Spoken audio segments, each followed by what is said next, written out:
Hey guys, welcome to No Bronze Left Behind, episode 2. Today we are going to be spectating Phaetox, who is actually in silver, but we decided that we like the name, the slogan, but we're gonna expand it because a lot more than just bronze players need help. Maybe we should change the title to No Noob Left Behind. Maybe that have too much negative. No, that's too negative. Because we like the purpose of this is to just give applicable advice, and Well, sometimes the stuff in bronze isn't super applicable because actually, random stuff can happen down there. But did you know that newbie, the original, what's the word that came about not with negative connotation? It just carried that when it means that came. you were new. Exactly, you were just new, and then it got a negative connotation when good players who were toxic started calling bad players new because they were playing Counter-Strike like me. My fault. Just saying, just in case some people wanted to know, as you were. Okay, so yeah, anywho, so hopefully spectating a silver game will have a little bit more relevant information to help the wider array of people who are going to check this out, rather than when we do commentary in bronze games. Sometimes we get overloaded with critique because there's so much that goes wrong.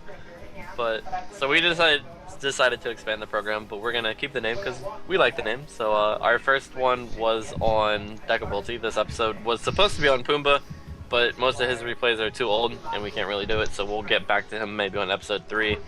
But for now, this is Tyler Phaetox. He's a member of DWAI, good guy, and he is going to be playing Ryze top lane against Renekton, which should be a really good matchup for him. If we're looking at these two team comps, we're about to get into loading screen, but if we're looking at these two team comps, both team comps have some pretty meta picks on both of them. Nothing too out of the ordinary. Wukong fell out of a lot of favor after his nerf, but he's still pretty strong. Definitely strong enough to be played in solo queue. I fear the Wukong. Real terror. He has a superb zone control, and in low elo that can really... Yeah, if you're good at it. Set the pace of fights. Alright, so loading in, hopefully, yes, there we go, okay. So good job taking top lane teleport, not ignite, not trying to be greedy, he knows what's best for his team. So that's good. Braum, Lucian, bot lane versus Kate Morgana. Morgana does generally beat out Braum, so they might have some... Why does it do that? Down there. Why does it do what?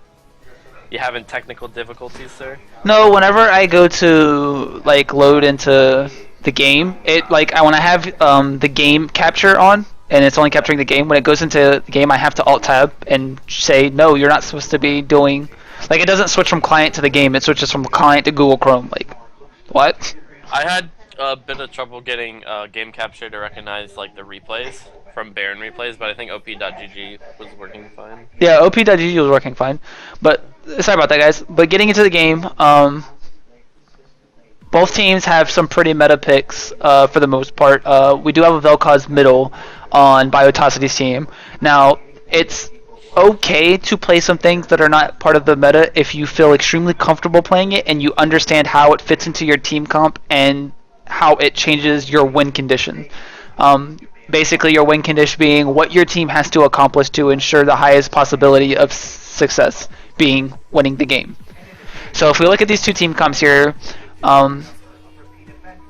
with a Rengar jungle, unless he builds full tank, he's not going to be a team fight oriented team or champion. And if he does the quote unquote Ryan Choi build, it's going to be really important for him to catch people off guard and insta delete them, and then set his team up for 4v5. The other enemy team, on the other hand, though, is very much going to want to deny vision and set up every possibility for a 5v5 that they can, because they have really crazy wombo between Morgana ult into Wukong and Ziggs ult. Just so much AoE damage there that it's a really terrifying team fight scenario. And yeah, like you said, Vel'Koz and Braum are really good at just kiting and shrugging off damage, but with Rengar as that 5th pick, their team fight's going to be pretty strange. They're going to have to spread it out a lot if they want to be successful, because they're going to need to avoid the Wukong ult and CC control so that Vel'Koz can keep pumping out damage safely,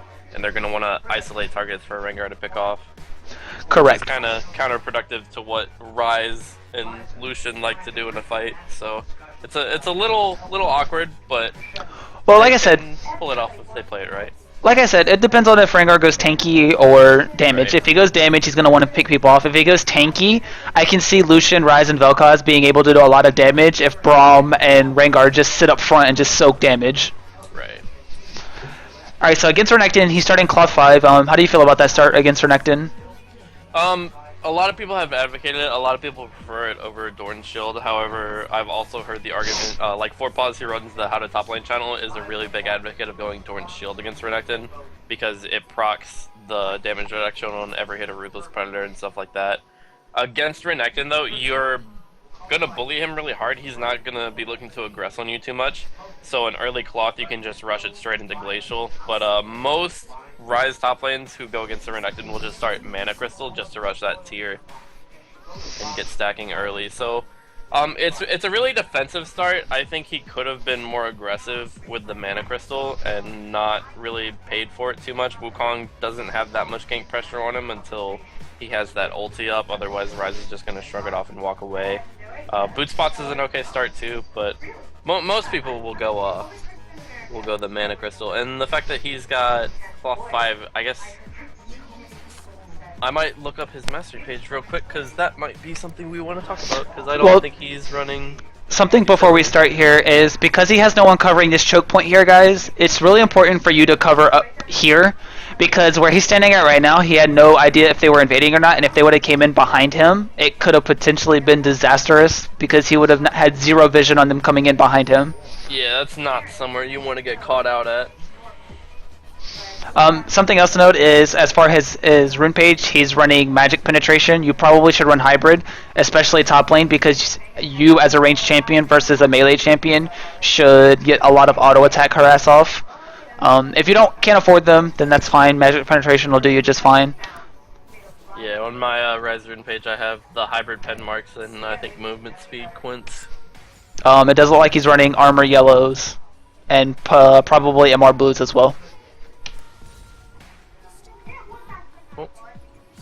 As far as quintessences, I can't actually tell. He's playing the lane pretty okay. He should be focusing a little bit more on auto-attacking when Renekton comes in. I tried to look at it, and didn't let me look up this game. Oh well, no big deal. So, like, when you're playing top lane and you're a ranged champion versus a melee champion, you kind of want to hug the top half of the lane so you can auto-attack, get in the bush, drop minion aggro, and then just keep rinsing and repeating in the midst of CSing. Like, getting in the habit of doing that motion, like, greatly gives you a lot of damage in lane. Yeah, and it looks like he is actively, like, consciously trying to auto-attack harass him, which is good. But like you said, he's not using the bushes to drop aggro, so every time he does that, he's having to run a lot further back. And you can potentially either be forced to miss a CS or just to take extra minion damage if you continue that habit. But if you hug the top like you said and just go in and weave in and out of the bushes, you can drop aggro and stay in last hit range pretty efficiently. So Rengar, good job there scouting out Wukong. That's going to deter the level 3 gank and allow Ryze to continue to bully Renekton. So something else to take notice of is knowing your windows of aggression. Like pre 3.5 minutes, you pretty much know no jungler can clear their entire jungle by that point. And if you don't get ganked at level 2, you know that he started blue and he'll be coming up after like 3:30. So it's really important for you to know when you can be aggressive and when you need to play passive because you have no vision on their jungler. Alright, so Rengar's coming up behind Renekton here, and he just slices and dices out clean. So Ryze right there wasn't really in range to get that snare off on him as Rengar was coming in. I don't know if it was not communicated well or if he just didn't see him coming in, but generally if your jungler's in the vicinity trying to set up a gank, you want to make sure you're in range to make the play. Oh, and Rengar goes back in on him here, and he gets away again. So but as you can see, he started Cloth 5 and he hasn't had to use a single potion. He's still at full health. Like, he didn't need this defensive of a start. He's doing perfectly fine and he's bullied Renekton. Renekton used his only potion and is really low health. So if he had gotten the Mana Crystal, he could be just spamming more and harassing heavier. Or if he had started boots, then it's safer to evade ganks with. Very true.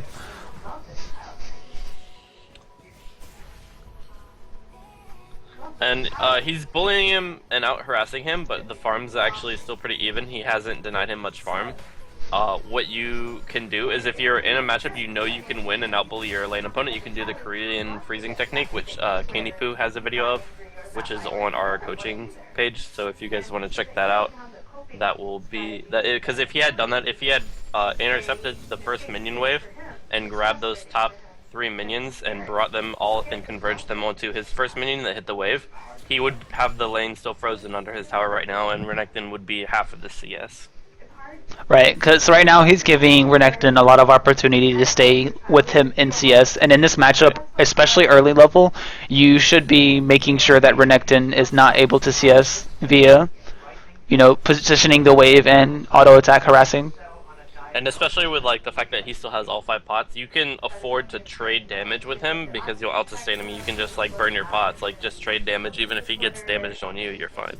And he is getting good harass on him, but like we said, Renekton's gonna have to back right here, but he's just gonna tele back to lane and only be about a wave down. So. Like I could have seen like cloth armor being a lot more viable if you maybe gone a couple mana potions, maybe 2 and 3 or 3 and 2 or something like that. If you wanted to split. Right. Alright, see, he just gave up these minions right here, even though he has teleport, and he's going, he doesn't even need to tele back to lane. He could just walk back to lane with the way his lane's pushing. So, he missed out on about 60, 70 gold right there. And once he saw that Renekton was going to back, what he should have done is pushed all the way, because see this wave right here? That wave could be under the tower and dying to the tower, and Renekton would be missing it, but so far only one of the minions has actually gone and died to the tower. But if you're about to back and your lane opponent has already left too, try to push the wave all the way under tower, because that's going to make them miss CS to the tower, and it's going to make the wave reset so that when you come back, it's not frozen in their favor.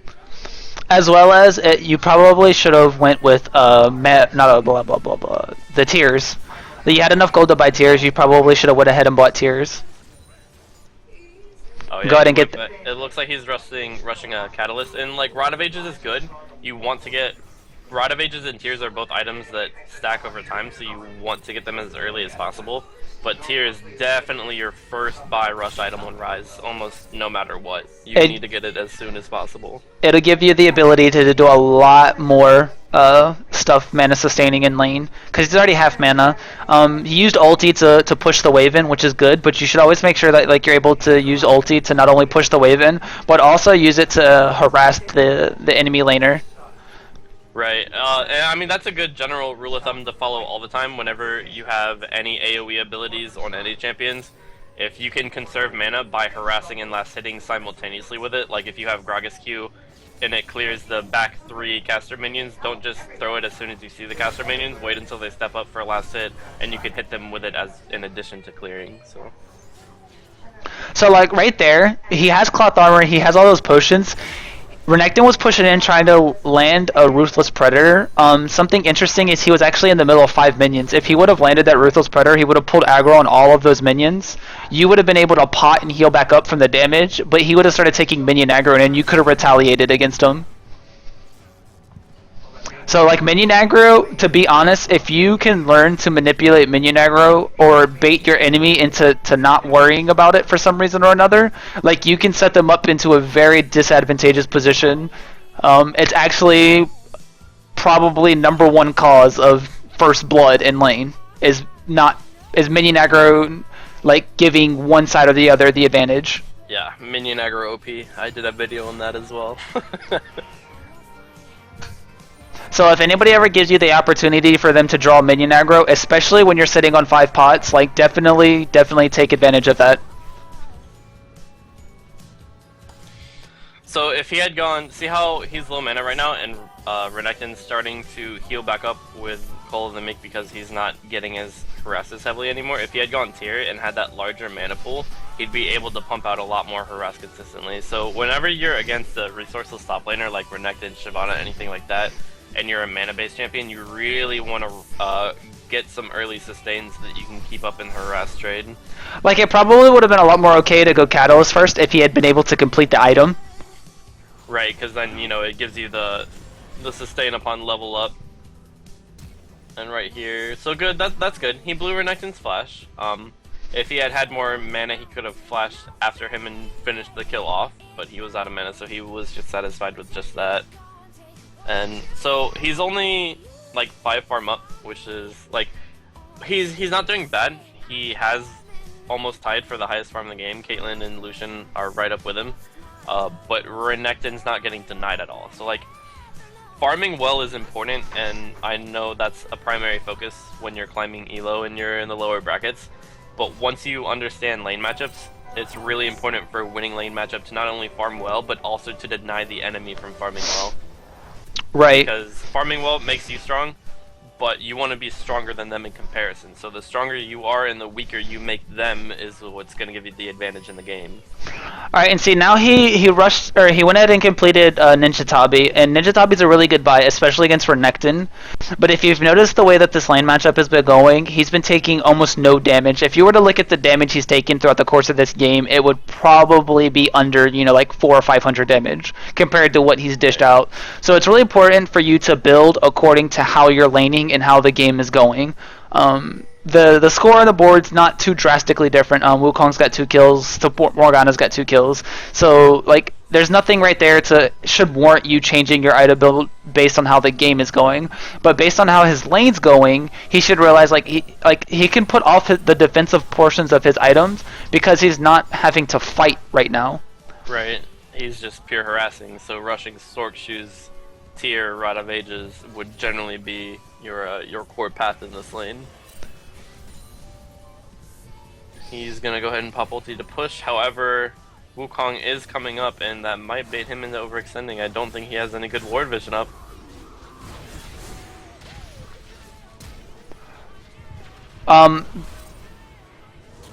And big mistake he made right there was that he flashed after being hit by the Wukong ult rather than before.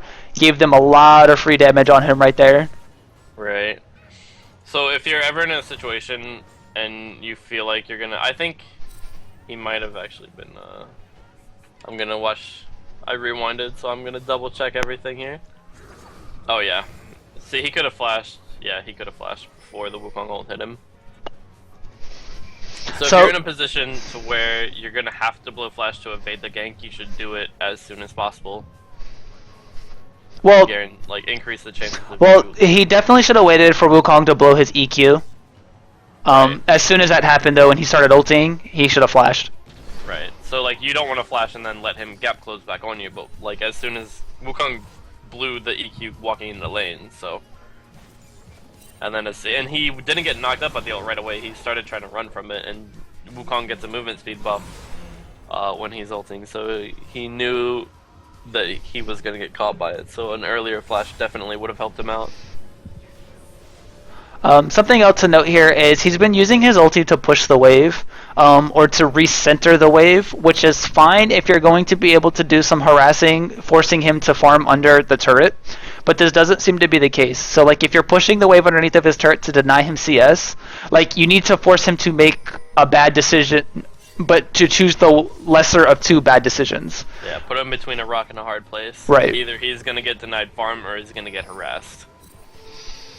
So in that situation, you want to let him either push the lane so that you can get him underneath of your turret, or you want to push it under his turret and start harassing him and denying him CS. Yeah, you either want to freeze it and leave him vulnerable, exposed out in the open, so that you can just walk up and harass him and zone him, or like Chris said, make him miss hits under the tower. Right, and because he had to blow his flash from the previous gank, he wasn't able to get that kill on Renekton. Renekton's going to go ahead and back until he back into lane. It's really important to keep note on when your person is leaving lane and how much gold they're coming back to, or spending, to relatively see, okay, before he backed, you were able to do this much damage to him, and you need to take note to how much damage you're going to do to him when he comes back when he has a buy, because right here he just bought Merc Shreds and Hex Drinker, so you need to be careful not to get baited into saying, oh, well, the last time I threw a full combo at him, it did this much damage, and then the next time you do it, right, and you realize you're going to do significantly less damage. Renekton stacking this MR without Rise having Sork Shoes is definitely going to make Renekton able to sustain this lane pretty well, and so Tyler probably feels like he's winning this lane because he's bullying Renekton harass-wise and forcing him to back a lot, but Renekton's not that far down in farm, and he actually has a kill and has not died, whereas Rise has died once and has 0 kill participation. So actually, Renekton's right now is winning this lane against probably one of his hardest counter picks. Not to mention, like globally, his team's gotten a dragon and a turret, which has put Renekton about 600 gold above Rise. Right, and they just got dragon, and even though neither of them were there, Renekton's teleport was up and Rise's teleport is down. So if there had been some sort of contest for the dragon, Renekton would have been able to go in on that without Rise being able to interrupt his teleport or follow up with it. Which would have obviously been bad for blue team. And so here he's run out of mana and realizing that he's starting to lose trades. His mana pool's not that large. He did rush that catalyst. And now all of these defensive stats that he's invested in really aren't helping him that much because, like, yeah, he's not taking that much damage, but now he's out of mana, and so even, like, reducing the damage reduction is good, and that's an important part of winning trades, but if you don't have the resource to continue trading, then there's no point. And so, like I was just saying before, you know, Renekton came back to lane about its buy. As you can see, it's really hard for Rise to trade with him now. Even though he was up about he was sitting on about 1,500 gold, it's really hard for him to sit and trade with Renekton now because Renekton has correctly itemized for the way that this lane was. He's gonna go ahead and teleport back top, and Renekton still has his teleport. So Renekton can go make another global play as well next time anything happens bot lane or junglers collide into each other. And right now, he's got pings going on in his map about an invade in his jungle, and there's really nothing he can do about it because he's got the minion wave close to his turret. So, like, it puts him in a rock and a hard place when he has to defend the invade. Yeah, because he either misses farm to the tower or leaves his jungler hanging. Which, as a jungle main, I will tell you to never do. Yeah. That's the worst when laners don't come to contest. We got some action going on mid as well. So at this point, you're about 20 minutes into the game. You're about to start heading into mid game. Your middle and your bottom tier 1 turrets are down, so you're heading into the mid game. Alright, and here's the Wukong gang coming back in again. So he flashed early that time, and that's good. And he's gonna get back to his tower safely as well. Right. But Wukong did not actually have ult that time. He had used it mid. Alright, now he... Uh-oh. Looks like we're gonna get a dive. He should realize, because the fact that he's got 2 people in his lane right now, that he needs to give this up. Unless Rengar is coming up to help defend.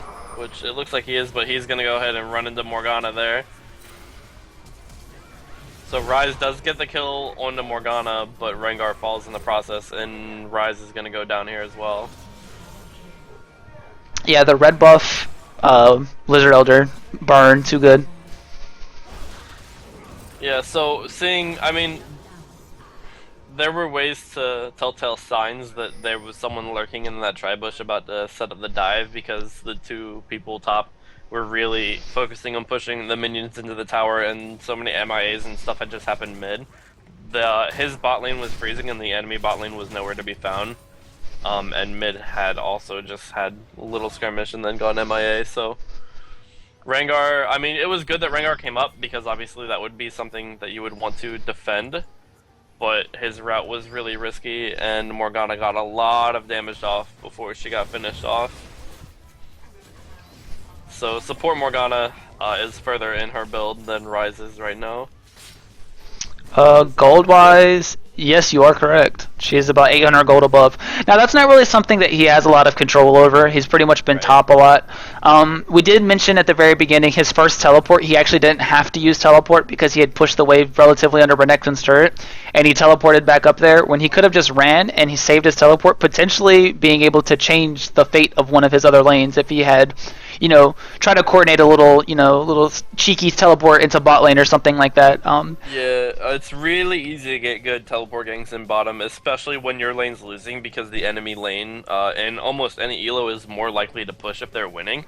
So their bot lane will push into yours, and as long as you convince your bot lane at some point to ward those lane bushes, you can telly in behind and almost every top laner has really good gank pressure when coming in from behind bot lane because they have stun, snare, some sort of CC, or just good AoE initiated damage.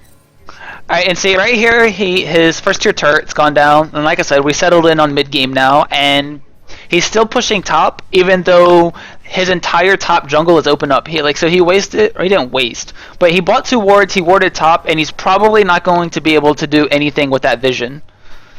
So, because like he has no access into his top jungle, which means like that forward of vision isn't going to do him really any good. And just as a side note, please don't ever rush Leandries on almost any AP mid laner in the entire game. It's percentage health damage, it scales into the late game, and like rushing Haunted Guys for Magic Pen is fine, but don't upgrade it early, please. Yeah, it's a lot of gold for that effect, and that effect doesn't really help until, anything. at the very least, like a second, third item, but definitely not a first. So Vel'Koz putting himself a little. We got a skirmish going on in the top lane. Looks like Rengar's gonna stealth in and fight here. Blue team actually coming out on top of this one, and that's pretty good. However, Ryze did not get any of those kills. And it's good to spread the gold around, but the kill gold going to Braum, not necessarily the best thing, especially as a hyper carry in Ryze. I would be a little bit more careful to try to get that KS in, which is perfectly acceptable if you're playing something like a hyper carry in solo queue. I think Or any carry. Yeah, I think as a carry in solo queue, it's really important to consciously make sure that you get that last hit for the kill. I would completely agree. Now with that play top lane, did he get 2 kills? But they were forced to sacrifice the dragon. So. Yeah. And his teleport was up, but obviously TPing in alone without the backup of your team, pretty suicidal. Alright, Vel'Koz getting the kill onto Ziggs there. This game is definitely winnable. They're about 7,000 gold almost behind. But once again, I do believe like if this game goes long enough, and it does look like Rengar's going damage, so like the potential for them to win is always there. Right. A good Wukong ult there, but his team wasn't able to follow up, so he's not really able to press it on getting a really nice flank, to be honest. Yeah, a couple flashes blown there. I think Lucian blew his flash and Braum just jumped back to him. But so blue team obviously wants to kind of scale in. They want Ryze to outscale Renekton, and Lucian will also outscale Caitlyn. Braum gets super tanky in the late game. I'm not sure how much he can block. I don't think he can block like Ziggs ult or anything like that. No, Ziggs ult goes over his shield, but he can block his Q and all that good stuff. Caitlyn ult, Morgana snare. So he can help out a lot in late game fights. Red team does have really intimidating zone control and team fight potential just because of their large AoE comp, and in solo queue that can always be a determining factor as well. But for the most part, Ryze trying to outscale Renekton is pretty good. But right now, so here it looks like he's rushing Frozen Heart, and he went for Warden's Mail first before Glacial, even though Glacial is cheaper and gives him damage via the mana and his mana scaling. So I think that's a bit of a mistake right there. I definitely would have recommended going the mana portion of the item first. It gives you a better power spike. Well, also considering when you have Wukong and Renekton, even though they're AD, their damage isn't really reliant upon autoing you versus... Right, they're AD, they're physical casters for the most part. A lot of their damage is going to be coming from abilities, and Warden's Mail is not really going to do much. And if he's in range to really be getting hit by Caitlyn, then... I mean, Rengar should honestly be taking care of Caitlyn, so I don't think you would really have to worry about that. Now, obviously, Frozen Heart is a good item on Ryze, and it is going to help them defensively, but like we said, go for the Glacial part first. So Wukong getting another good ult off, but his team, again, not in position to follow up. Ryze could have been a little more aggressive right there, pushing back into the fight, because his team had got out safely and were clean, and he was probably the healthiest member of the fight and had the most damage for his team right there. So if he had pressed back in, then they would have probably been able to pick up a kill. Lucian tried to press back in alone, even though he was lower health and out of mana, so if Ryze had just been a little bit more aggressive there, it would have helped out a lot. Now, something to take note here in this game is because of the spillover coming from the other two lanes, Ziggs isn't particularly that much stronger than Vel'Koz at this point, from sheer gold alone. But Caitlyn right here, she's hit that Infinity Edge PD power spike, and Lucian hasn't completed his Ghost Blade yet. But once he completes his Ghost Blade, he's going to probably provide just as much utility. And it's really good here that Wukong built a lot of attack damage and items, which makes him very, very squish. So, Right. so their ability to snowball the team fight starting from the front line in is going to be really, really advantageous, especially once they're able to actually be able to use their team comp appropriately and peel back and fight, peel back and fight. And Renekton also has stacked a lot of MR. He went full Mon, not just Hex Drinker, so he has good defenses against Ryze, but against the rest of his team in Rengar and Lucian, he's really susceptible in team fights, so they could easily win this game right now. Now, Rengar ulting looks like he's going to try to re-engage. We got a good Brahmo coming out. Rengar going in, but his team not in position to back up. Ryze just needs to... Ryze is being really timid in these fights, even though he has a lot of damage available and is probably one of the tankier members of his team. If he had just pressed back in with Rengar right there when Braum got that good ult off and gotten his AoE spells off, then it would have done them a lot of good. I think his ult was still on cooldown. I'm not sure what he had used it on before, but... I definitely agree. As Ryze, even though you're a ranged champion, you're definitely a frontline person. Like well, I would call you mid, to be honest, but you definitely can't be timid. Like you want them to focus you because you're a lot more tanky than the rest of your team. You have better kiting, so if they try to focus you, you can snare them. You know, kite back, pump out a lot of damage continuously. It's healthy for your general team fight strategy for people to try to focus you. Right, but so that doesn't mean range to draw their aggro. You don't want to like stand there, get caught, and pull all the damage, but you want to be in range to tempt them to try to come at you. Right. And then put yourself in a position to outplay them. Exactly. The general saying by a lot of people is, you know, I don't deserve to be at this play. Then definitely put yourself, or I don't deserve to be in this elo, but then definitely put yourself in a position to outplay the people you're playing against, because then you truly deserve to be higher. Right. And you'll prove it via the outplays. So, like we were talking about Renekton, though, he went full magic resistance. Oh. So, yeah, Ryze has no magic pen right now, so he's not gonna be doing a lot of damage to their front line. And with the format of his team fight, it's really important for him to be able to mow down those frontliners really quickly. So if he had gotten that earlier Sork Shoes and, you know, continued to get some gold income and have Frozen Heart by now, he could start working on Void Staff. But at this point, it might almost be better just for him to rush Void Staff. Oh, okay, so he's not going Frozen Heart. I think he's actually going Randuin's. And Randuin's is like Randuin's Frozen Heart. Like both of them are really good armor items. I honestly, in this game, to be honest, I probably would have gone Randuin's at some point as well. But like right now, I probably would have been a lot more into my damage core. Yeah, Ryze isn't getting focused at all in these team fights. He has the opportunity to pump out a lot of damage. He just hasn't built much of it yet. And if he's gonna go with like this Randuin's like hard tank core, he really needs to not be timid and get hard into these fights, and he's just not aiming for that right now. So here's Rengar going in. They did kite back through their tower, so that was really good. Red team got really greedy right there, tried to overextend and just thought they were stronger than they were against the tower. Alright, now this opportunity is a really good opportunity for them to do Baron. But it's really important that they need to start doing it right now.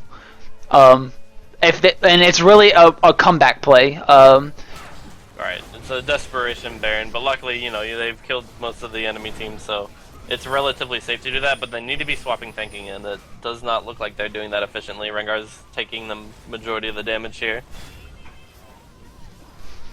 So Ryze has finally started to step up and try to trade back and forth. Yeah, they will be able to get this Baron, and a good decision on their part. Just remember that Baron's not always necessary. They were down quite a bit of gold, and they got a really good, I believe it was an ace. So yeah, so now they've brought the gold differential back to like 5,000 gold. So relatively close, trying to close that gap. Rise is really... He's probably going to go ahead and finish Randuin's right here. I would not recommend it, but... I mean, Randuin's is good. It's a good item on a lot of champions, and it's good against the enemy team comp right now. But Rise is not really doing any damage at this point. He has no magic pen. He only has the Rod of Ages for his mana pool. He doesn't even have this tier. So, but generally, you know, you rush tier, you get the shield from Ceres and the armor from Frozen Heart, and you pump out massive damage. He would have a little bit. He'd have less effective health right now. You still go Rod of Ages, of course, too, but. Yeah, the shield active item gives you a lot more room for outplay potential rather than them just calculating your effective health at face value. Yeah, and him not having tiers at 30 minutes into the game basically prevents him from having to be able to get having the opportunity to get the item at all in this game. Right. And it's only like what, 700 gold? Right. It's only 700 gold. It's something he could have afforded almost at any point, any of the times he had backed. And if you like, this build is okay, but it really lacks the threat. Like right now, the enemy team is looking and saying, "Oh, look at Rise's build. He's Roa Randuin's." Like, there's no threat of him becoming a hyper carry anytime soon. So red team doesn't have that fear. They're not scared to continue to drag out the game. They know they have time. It's not a ticking time bomb. They can calm and collectively just group up, go for objectives one after another with no threat of like, oh, we have to end this game within 10 minutes or Rise is gonna just wreck us in team fights. And not to mention, at this point, we're about 32 minutes into the game, and because Ziggs and Morgana had pretty decent early games, and now as we're starting to get into the later game, like, he's gonna start needing MR. He's only got 40 MR, and those two champions right there, if they're able to get a good Wukong initiation, is going to really do a lot of damage to his health pool. Ooh, that damage on Lucian. Rest in peace. Yeah, Lucian at this point, after completing Blade and Ghostblade, probably should have won Banshee's Veil. Yeah. I mean, he'd only have the Negatron right now, and in exchange for that pickaxe, but who knows, that might have helped him survive. So now Rengar's trying to initiate without his AD carry there, and he got a lot of good damage off on Ziggs, but their red team's kiting really effectively. We got a Morgana ult coming out, and Azonia, she does get the snare on a Braum. Renekton's going to push back into the fight, and Renekton's super tanky without the physical damage on that team. They're not going to be able to peel through him, because Rise does not have the damage right now to get through Renekton. So, not the best fight. Their AD carry was already dead and caught. If they had finished up Ziggs right when they went for that catch, it might have turned out okay. But they just don't have the damage to be picking fights like that right now. And Renekton's gonna teleport top just to make sure that tower doesn't fall. Doesn't want to give the enemy team any global gold. And almost gets the Ziggs, not quite though. They try to take that opportunity saying, oh, Renekton just left, let's try to pick off these stragglers because they're sticking around. Really good attempt at a Lucian ult right here. Almost gets in the double kill. He's gonna go ahead and get the double kill on Cade. And Rise Rengar just ultied. Rengar's going in for the Morgana. And Rise could have teleed to this ward at any point in time and been able to cut them off from their ability to back as well. Right, there's a couple wards on the map. It's really important that it's fine to blow things like Shen ult and teleports, even if it's not necessary. Like, if you're like, oh hey, they're gonna get that without me, you know, that's all fine and dandy, but if you use it and just use that cooldown, you're gonna get kill participation, you're gonna get assist gold, maybe even the kill, you know, if you're able to KS it, but it's gonna get you more gold. So, like, saving cooldowns for important things is good, but it's also good to know when, like, you don't need to use a cooldown, but you should just to get more gold income. Right, because you're trying to close a gold deficit and you're trying to make a comeback, so any little advantage you get is actually a lot better than them getting a small advantage. Right. So, but right here at this point in the game, like I said, you're probably transitioning from mid to late game, and this is right where if you had itemized a little bit more appropriately for the game, you would be hitting that hyper carry status, and your comeback would be a lot more likely. Luckily, Rengar is actually doing pretty well for himself, and Lucian has the ability to do a lot of damage, and same with Vel'Koz at this point in the game. They have their damage core. Vel'Koz would be a little better off with some CDR instead of that Leandry's, but he's doing it right. He has a lot of AoE damage, good percentage health damage. it's going to be a little hard for him to eat through the front line. But like you said, Wukong so far has built glass cannon, so even though Wukong has that strong zone control and good initiation, it's going to be really easy to eat through him for his damage dealers. So him going straight tank right now isn't the worst thing in the world, because it will give them some tanky bruisers, but he really has to get in there in front line, and so far he's been relying on Braum and Rengar to be their front line. So if you want to build like full tank Rise like this, you have to get up in the fights. You have to get up in their faces. So here's Wukong coming in. Ulti on his team. Gonna go ahead and flash back, and the Ziggs does pick off the Vel'Koz, so that's really unfortunate. It's gonna be hard for them to defend right here. Lucian has to be because he's cut off, so he needs to get back into this inhibitor. May even have to use the Lucian ult to defend it if he is able to even get here in time. So there's the Braum ult, just trying to get them off the tower, but they're not gonna be able to follow up on it. Morgana's chasing after. They might pick up this Renekton right here, though. He's gonna try to ult, flash away, lives through the tower. Rengar does pick up some the Ziggs in the backline, but pays for it with his life. Yeah, and Rise tried to step up right there while Lucian was focused on a different target, so not really worth contesting at that point. They had already picked off their two main damage dealers in Rengar and Vel'Koz, so you pretty much, you know, forfeit the objective at that point. Let them get it and leave, and not give up more kills for nothing. Alright, so it looks like he's going for probably Banshee's Veil next.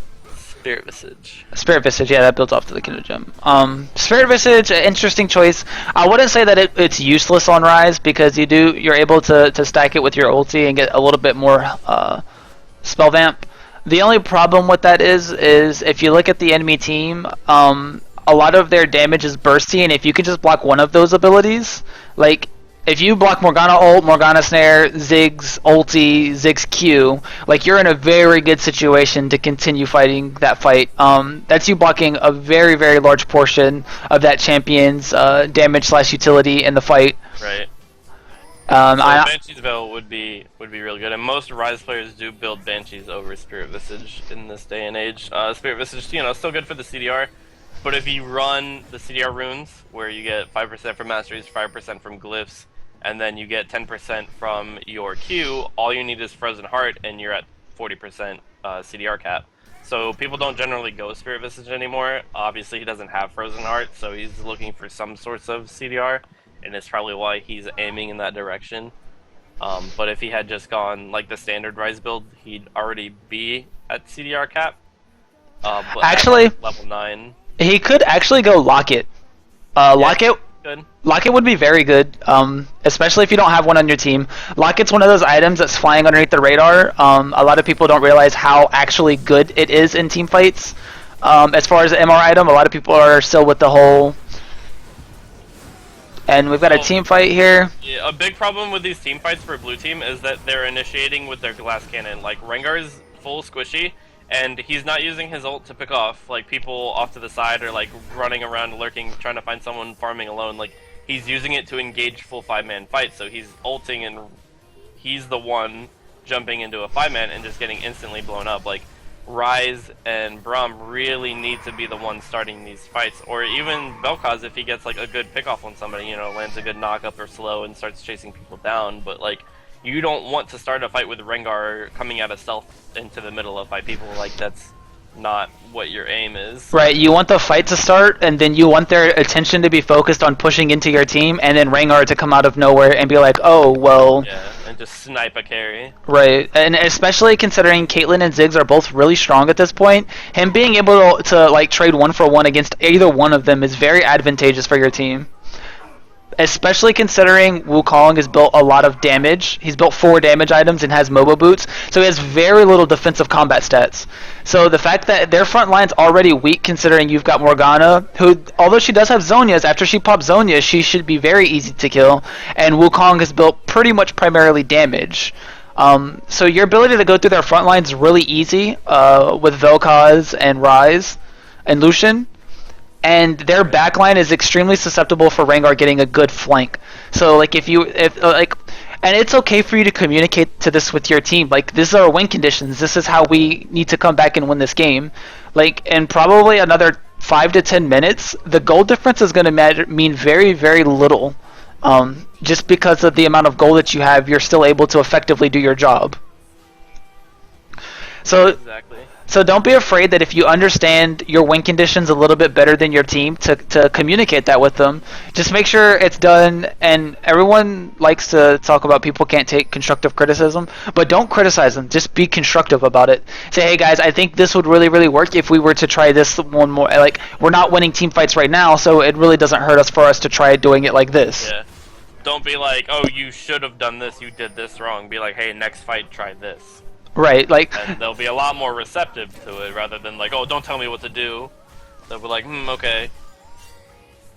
And say like right now, Rengar has enough damage to kill either one of those carries, and if you can get appropriate vision up, you can catch them rotating and catching one off guard and being able to preemptively ult and just instantly take one of them out of the fight.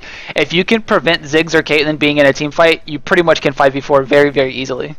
Right, like red team isn't constantly 5-man grouping and pushing the end. They're scattering up, farming, getting their buffs, getting towers. Being really slow and methodical. Yeah, they're grabbing everything on the map and then grouping back up. So like in that intermittent period, you can catch people out very easily. You just need vision control, and even like Rengar just scouts for people, and he can do it without too much vision control. So here is Rengar going into the fight again. I think it's a really big shame that Braum went Banshees instead of Locket. I think Locket plus Face of the Mountain plus Stand behind me is like a really good just like save the day combo, but so with all of this AoE damage coming out of red team, it's really hard for blue team to contest. They're still trying to initiate with their Rengar going in first. Their frontline Rengar and Braum is backing the Fountain, and Rise is still half health, so and it's perfectly fine. Like generally you don't want to frontline as Rise, you want to midline and pump out your damage, but he has no damage right now. Like Rod of Ages is good, but if he had Ceres plus Frozen Heart instead of Randuin's and Spirit Visage, he would be doing so much more damage right now. Or if he had Sork Shoes instead of Ninja Tabi as well. Because like those tank stats aren't really being put to use because he's not frontlining for his team. Right. So you built a lot of your tanky core first, like you built very little damage. So which means like if you build that tanky, like you have to remember the point of building tanky is to take damage. If you're not making yourself available to take damage, you're not helping your team out with your buys. You're not using your stats. It's like, building Sork Shoes on an AD carry. Like you're not using those stats. If you're building tank and you're not tanking, you're not using those stats. It's just no bueno. Counterproductive. Yeah. So here, blue teams, they're trying to take control back of the game. They're kind of acting like they're dominant, going for this mid tower, realizing that red team hasn't quite grouped back up yet. And even though red team's much stronger, without Wukong there, they don't seem confident enough to engage on this. So we have Ziggs ult coming out, basically only hits Rise, gets some good damage. Ziggs is going to continue poking. And this is kind of actually where blue team wants purple team to be at. They really want to be forcing them to chase them down, catch a lot of peeling, or catch a lot of harass. Oh, that was actually a really good Braum ult. So here, they're really trying to eat through this Renekton first. We got those line lasers coming out from Lucian and Vel'Koz. So one fight so far, but Wukong's gonna try to come in and turn the tides of battle. And they are gonna pick up that Vel'Koz, unfortunately. That's dead. Rip. Alright, and something that I can pretty much tell you that he did right there, when you're moving your character around, this is really an advanced mechanic tip, so like obviously don't prioritize this, but if you can start to consciously remember, you want to click really close to your character, especially in the situations where you know a skill shot is imminent and you're going to have to dodge it. A lot of people like to click maybe like 10 inches away from their... Maybe 10 inches is probably a little far. Maybe not, probably right. Yeah. About 10 inches. Like if you're center screen, a lot of people will click all the way to the side of their screen, like as far as you can see on your screen where your character is. But like you'll actively be clicking, and you'll click a lot. Like you'll be clicking to get your character. Like it's a habit of a lot of players that you just click a bunch of times. But if you click closer, you can do sharp returns. You can react much faster, dodge more appropriately. It's just a lot more efficient. All in all, for the most part, his like I believe like they definitely had the opportunity to win that at several situations for a comeback. But I honestly believe like as bad as the rest of the lanes went in the game, if you had just itemized a little bit more appropriately to accommodate your win conditions and how the game was developing, you probably would have had a lot more impact on how the skirmishes and the team fights went. Um, and just the grand overall course of that. I mean, overall, you played your lane well. Uh, you didn't really give too much up from Yeah, it. I mean, like you harassed him heavily, and you were farming well, but you needed to focus a little bit more on denying him farm and using your teleport more efficiently to affect the other lanes. So like top lane's an island, so teleport and solo queue is really good for top lane because generally the old rule of thumb was like, oh, I'm top lane, I have no determine on whether my lanes win or not. But now everyone's running teleport, and you can telly out of top lane and snowball your other lanes just as if you were a jungler. So try to pay a little bit more attention to that. Try to get them rolling. You have to itemize for the game. I feel like because he saw Rengar building damage that you were like, oh well, he's going damage, I need to go tank. But like you have to stick to your role, because if you try to say, oh well, I picked this champion to have a late game threat, scale well, and win team fights for us, like you really need to stick to that role, because or else with this build on Rise, it would have been better for you just to play a different champion. Right. But overall, like I said, I think you played your lane pretty well. Obviously, there was room to improve in the laning, but really, it's just Win conditions. well, yeah, Convincing your team to abide by them. know your win conditions, and it's really important for you to use the time in champion select and loading screen for you to assess how to effectively win the game, and then execute on those win conditions and communicate them with your team, because not everybody understands what it takes to win a team game. A lot of them get wrapped up in their solo queue mentality. I've got to carry this game, and they don't look and say, hey guys, if we work with one another, we could potentially do this. So, with that said, this will conclude our second episode of NLBL, and NBLB. what did I say? NLBL. Oh.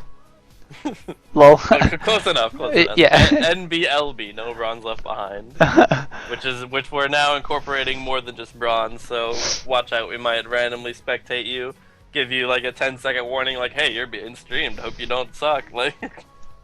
Yeah, we'll be doing more of these in the upcoming future, and we'll also be.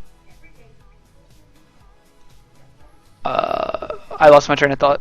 That's okay. So we do these videos. We're gonna be doing podcasts every Friday night as well. We also do coaching. We started up the coaching Facebook group. It's LOL or Facebook/group/DWAI coaching is the URL for it. So go join that. We have all of our coaches on there. They can, if you want to just post ask questions or sign up and get coaching sessions, that's all available to you on that. So hope you guys enjoyed, and tune in next time.